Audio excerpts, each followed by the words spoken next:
When we think of ancient Italy, we usually think of the Romans, the Republic, and later, their vast empire. However, there was an older culture than the Roman one, whose achievements and ideas influenced them, the Etruscans. They are called Etruscans because they came from a region in western Italy called Etruria, just north of the place that would eventually become Rome. However, they called themselves Ravenna. Their earliest history, like much of their culture, remains a mystery.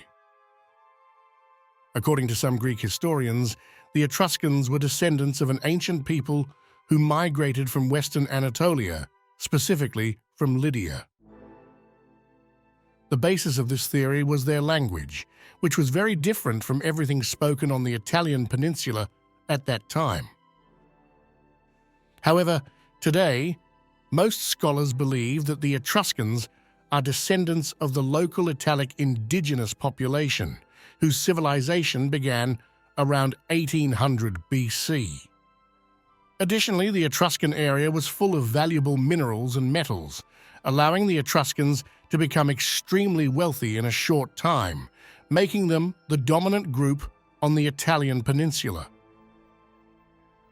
From then on, the Etruscans quickly expanded and established settlements from northern Italy to Rome itself. Besides dominating the land, they were also active at sea. In fact, the Greeks called them Tyrrhenians, which gave rise to the name Tyrrhenian Sea. Like the Sumerian city-states and later those of ancient Greece, the Etruscan city-states prided themselves on being self-sufficient and independent. While they shared many cultural traits and a common language, they had their own unique governmental laws and customs. As with the Greek polis, there were fierce rivalries between many of them. However, the Etruscans united and cooperated when necessary. One way they did this was through a council known as the Etruscan League, or Decapolis. This union dealt with issues common to all its members.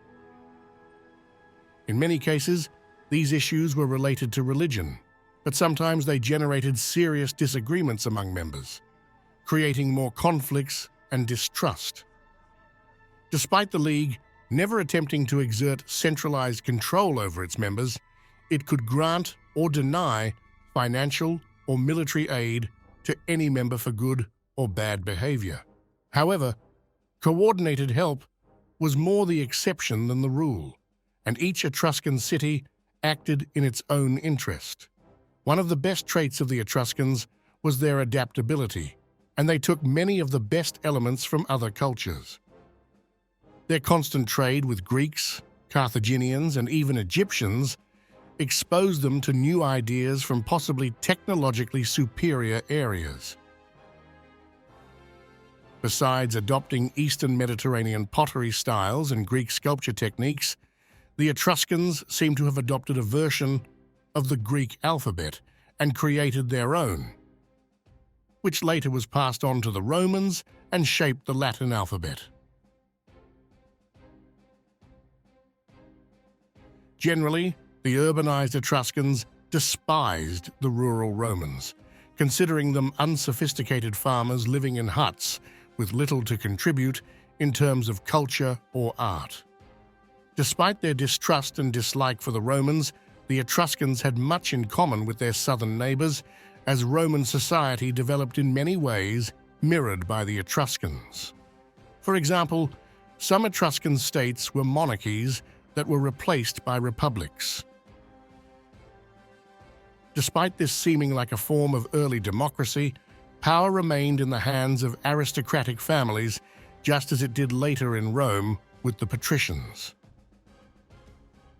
In 616 BC, the first of three Etruscan kings took power in Rome, beginning with the reign of Lucius Tarquinius Priscus, who supposedly ruled from 616 to 579.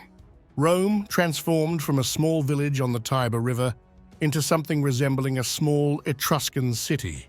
It's said that brick construction replaced mud huts, roads were paved, and the first temple was built in the city. The next two kings of Rome, Servius Tullius and Tarquinius Superbus, were also Etruscans. But by 510 BC, the Romans were apparently fed up with their Etruscan rulers, and consequently Tarquinius was overthrown, and the monarchy was completely dissolved. From then on, Rome began to grow more powerful, while the disunited Etruscans entered a slow but steady period of decline. By the 4th century BC, the prosperous Etruscan city of Veii and Rome were constantly at war.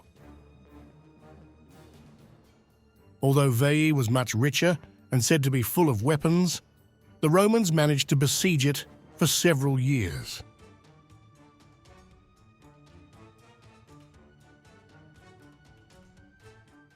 Finally, in 396 BC, Roman forces under Marcus Furius Camillus supposedly dug a tunnel and sacked the city.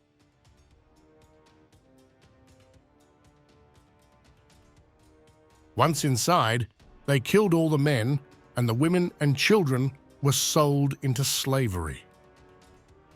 Despite Var being an Etruscan city, the fact that the Romans sacked it didn't seem to matter much to the other Etruscans.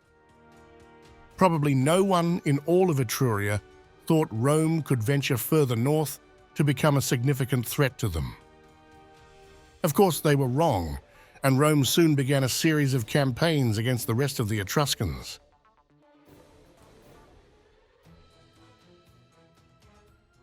After decades of war, the Romans were able to defeat them and continue their advance on the peninsula. As a result, continuous Roman pressure from the south and Gallic attacks from the north finally ended the Etruscans. By the mid-3rd century BC, the Romans had completed their conquest of Etruria. However, although it fell under Roman control, Etruscan culture and language endured. It took 2 centuries for Latin to become the most spoken language in Etruria. However, it's safe to say that without the Etruscans, Rome might still have been that small village of huts instead of a city that conquered the world. If you enjoyed this video, please give it a thumbs up and subscribe to our channel for more fascinating content. Don't forget to hit the bell icon to stay updated with our latest uploads.